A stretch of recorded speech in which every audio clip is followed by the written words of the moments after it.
नमस्कार, देश नहीं झुकने देंगे में बहुत बहुत स्वागत आप सभी का। और आज का हमारा हैशटैग आपको बता दें, well done Indian army. Well done Indian army, क्योंकि एक के बदले तीन, कश्मीर से आतंक ऐसे ही होगा क्लीन। आज पूरे देश को कहना चाहिए वेल डन इंडियन आर्मी, क्योंकि भारतीय सेना ने कश्मीर में शानदार काम किया है। वेल डन इंडियन आर्मी आज का हमारा हैशटैग है।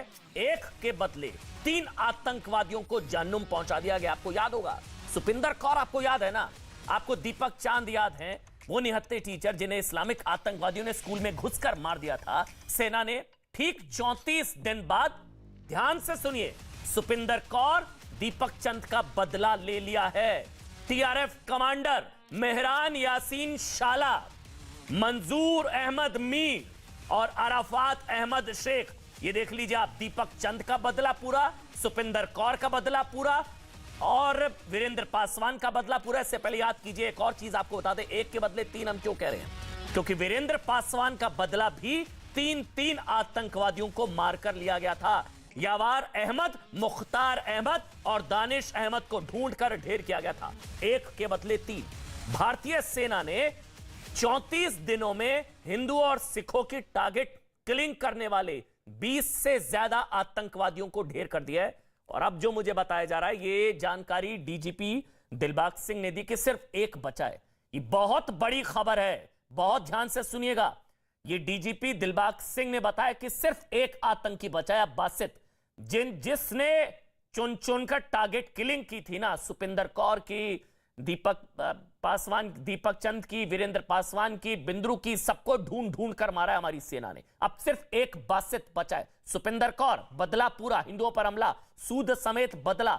आतंकी की मौत पर रोने वालों को अपने आंसू बचाकर रखने चाहिए, क्योंकि आंसू बहाने का काम अब शुरू हो चुका है। मतलब समझिए, बहुत बड़ी खबर है। सुपिंदर कौर का बदला पूरा, बिंद्रू का बदला पूरा, वीरेंद्र पासवान का बदला पूरा। आतंकियों को घर में घुसकर मारा। यह नया कश्मीर है हमारा।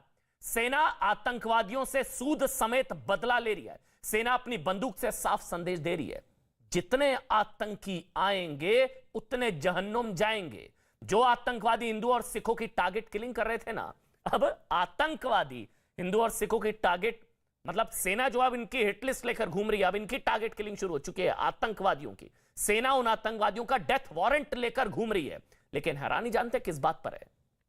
हैरानी इस चीज पर है कि कश्मीर और कश्मीरियत की हत्या करने वाले आतंकवादियों के एनकाउंटर पर भी सवाल उठाए जा रहे हैं। महबूबा मुफ्ती का बयान आया है, एनकाउंटर पर शक हो रहा है उनको।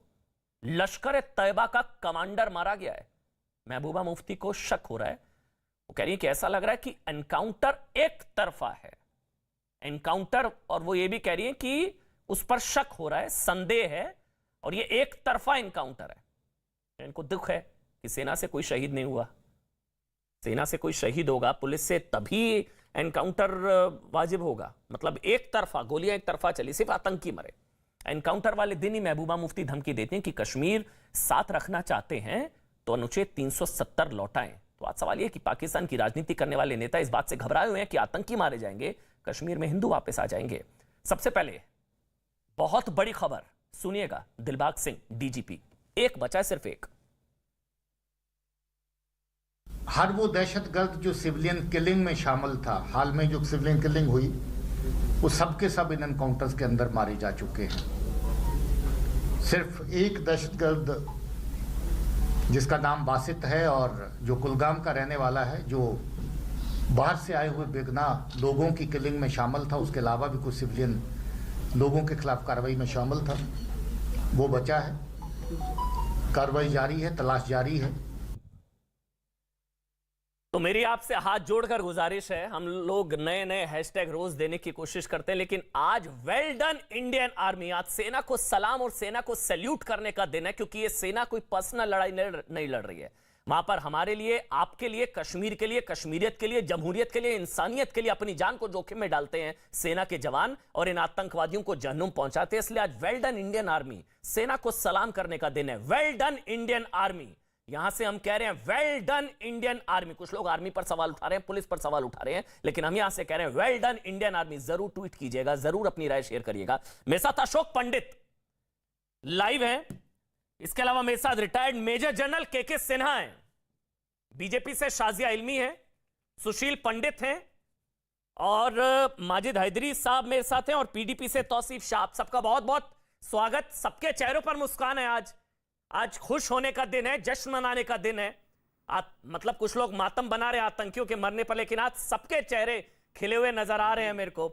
सबसे पहले मैं शुरुआत सुशील पंडित आपसे करूंगा। यह एनकाउंटर रामबाग में हुआ, और मैं कह रहा हूं रामबाग में आतंक का राम नाम सत्य। जी, ये इसके लिए बहुत समय इंतजार करना पड़ रहा है। ये बहुत पहले हो जाने चाहिए थे, लेकिन अब हो रहे हैं। बहुत खुशी होती है।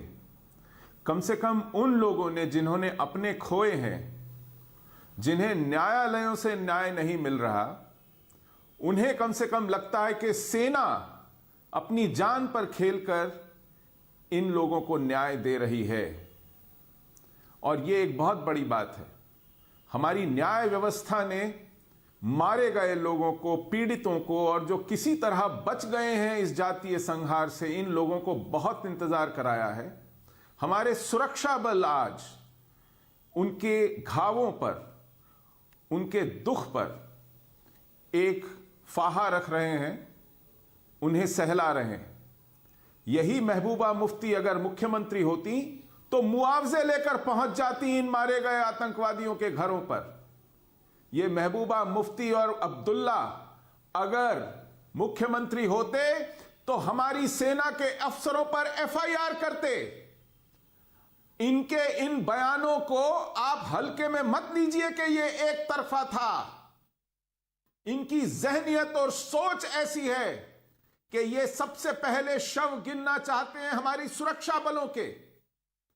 ये देखना चाहते हैं कि आतंकियों ने कितना नुकसान पहुंचाया है हमारी फौज को, हमारी पुलिस को, हमारे नागरिकों को। तब इनको ठंडक मिलती है, और इसीलिए ये उन पर मुकदमे करते हैं, उनको ट्रांसफर करते हैं, उनको ह्यूमिलिएट करते हैं। और अगर उनको चोट आती है, अगर वो अपनी जान से हाथ धो बैठते हैं, अपनी वीरगति को प्राप्त होते हैं, तो एक नया पैसा मुआवजा नहीं देता है जम्मू कश्मीर राज्य। आज तक किसी मारे गए, किसी शहीद, किसी वीरगति को प्राप्त हुए जवान को जम्मू कश्मीर राज्य ने एक नया पैसा मुआवजा नहीं दिया है जी। जो बुरहान वानी जैसों के घर मुआवजों के चेक लेकर जाते थे जब सत्ता में थे। इसलिए आज इनको तकलीफ है, और इसीलिए ये चुनाव मांगते हैं, वापस सत्ता में आना चाहते हैं, और वापस आकर आतंकियों की पुष्टपनाही करना चाहते हैं। ये जराइम पेशा लोग, ये अपराधी प्रवृत्ति के लोग जिहाद को समर्थन देने के लिए